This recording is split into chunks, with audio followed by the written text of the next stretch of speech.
Hey there, welcome to the channel. Today, let's make gluten-free Millionaire bars. Millionaire bars is a shortbread crust layered with chewy caramel and a chocolate top. Pretty similar to a Twix bar, which is not gluten-free, so this can also be our copycat version of that without the work of having to enrobe each piece totally in chocolate. I'm Jamie with SavorySaver. I share gluten-free recipes, tips, tricks, and resources to make your gluten-free lifestyle easier. So let's get started. So the first thing we need to do for these Millionaire bars is to make our shortbread crust. So I've got, honestly, I don't know if it's an 8x8 or a 9x9 pan lined with parchment paper. Either size will work for this recipe.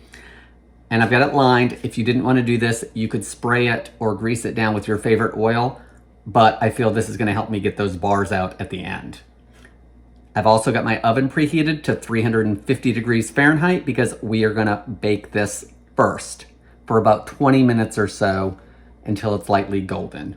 So let's get the mix together. So to a large bowl, I have 1 cup plus 2 tablespoons of gluten-free flour, Bob's Red Mill 1-to-1. And if you're doing this by weight, which I actually did do this part by weight because I didn't want to have to measure 2 tablespoons of flour, I was being lazy. So it's 134 grams. To that, I'm gonna add 1/3 of a cup of granulated sugar. I've also got my salt back here. I'm just gonna add a pinch. I'm also gonna add 1 full stick of unsalted butter that has been softened to room temperature. And if you wanted to use salted butter, then leave out your pinch of salt and that would take care of that. The final ingredient, we're gonna add 1/2 teaspoon of vanilla extract. Now I'm gonna take my hand mixer, or you could have done this in a stand mixer, and I'm gonna blend everything up until it's crumbly.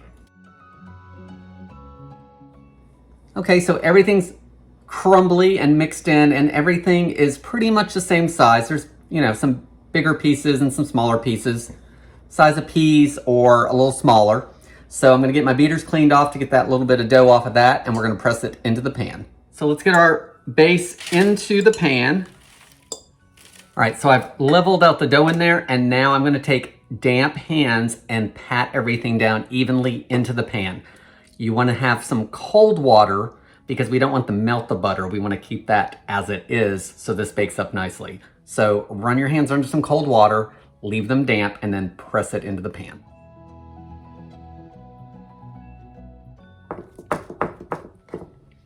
All right, it's pressed down pretty evenly. Those damp hands meant very little sticking to my hands. I'm gonna take a fork, and I'm gonna dock it all over, and that's gonna let the steam escape so it doesn't puff up too much on us. Now into that 350 degree oven for 20 to 23 minutes, and you're gonna know it's finished when the edges are lightly golden brown. After that, you're gonna need to let it cool. So our crust is baked for 22 minutes in my oven, so start checking it at 20 and then continue until it's lightly golden where you want it. So it's lightly golden around the edges, and that's where it's gonna start darkening first, guys. And then here in the middle, it's perfect color for me. I'm getting some little holes in here. Let's see if we can get those on camera for you guys. You can probably see them in that, all right? Not too worried about that because our next layer of caramel should fill any of that in, so who cares? But you might want to pack it in a little more tightly than I did because obviously here I don't have any of that, and on the edges I do. And this is where I reworked a little bit because the fork had pulled some up. So once this cools, we'll move forward with the next layer, which is our caramel layer. So now that our shortbread base has cooled, we need to make our caramel layer. So to the pot, it's caramel. There's some sticky ingredients. So I've already started that, so you guys don't have to watch me try that on camera.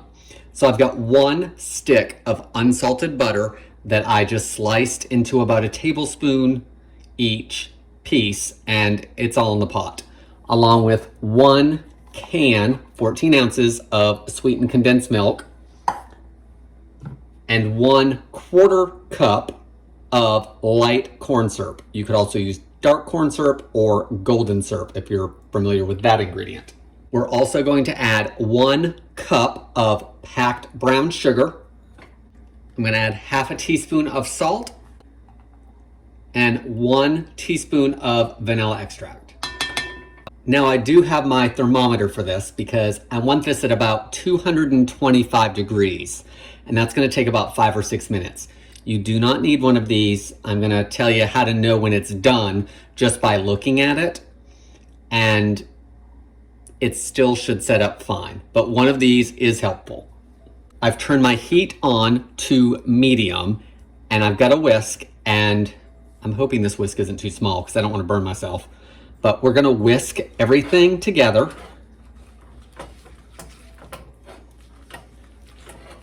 The butter will start melting, the sugar will start melting. And once everything is melted together, we're gonna whisk for 5 to 6 minutes until the caramel is ready. All right, so the butter's pretty much melted. There's just 1 or 2 little pieces in there.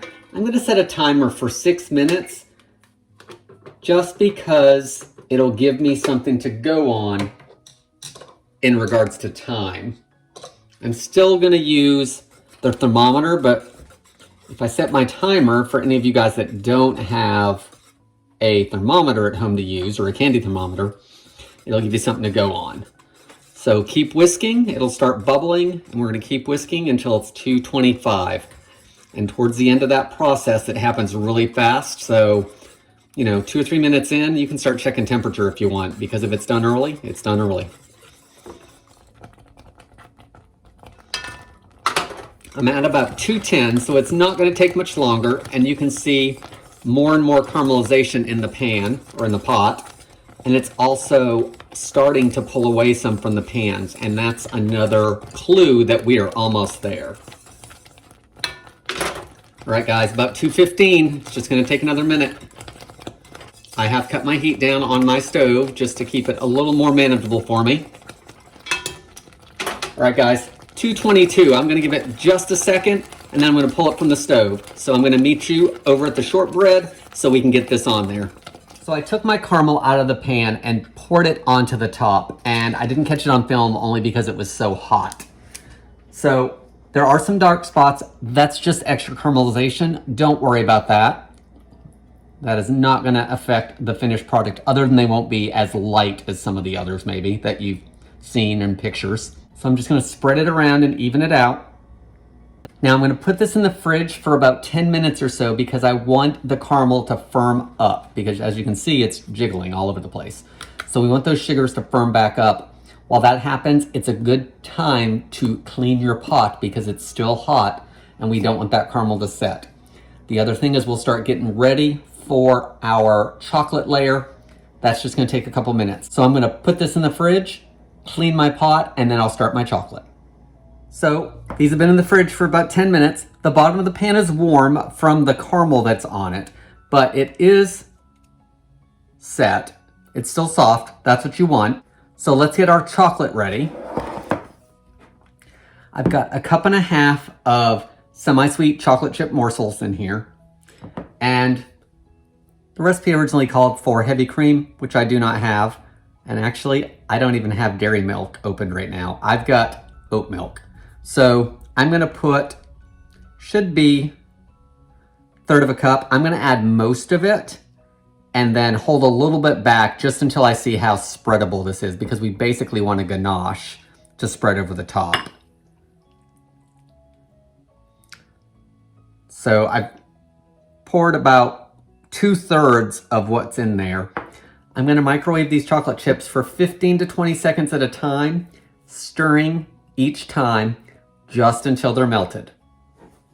So this has just been 40 seconds and they're almost totally melted. So I'm probably gonna do about another, I'll probably do 15 seconds this time and then give everything a big stir and see if it all combines for me. All right, another 15. Everything looks pretty well melted. So now I'm just gonna stir it until it's smooth. And if I feel like I'm gonna make a mess, like I just did, or if it's not coming together, I'll get the whisk.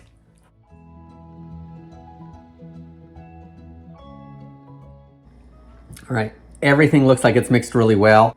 So let me wipe that chocolate up off the counter and then get this spread onto those bars. Spread it evenly across the top.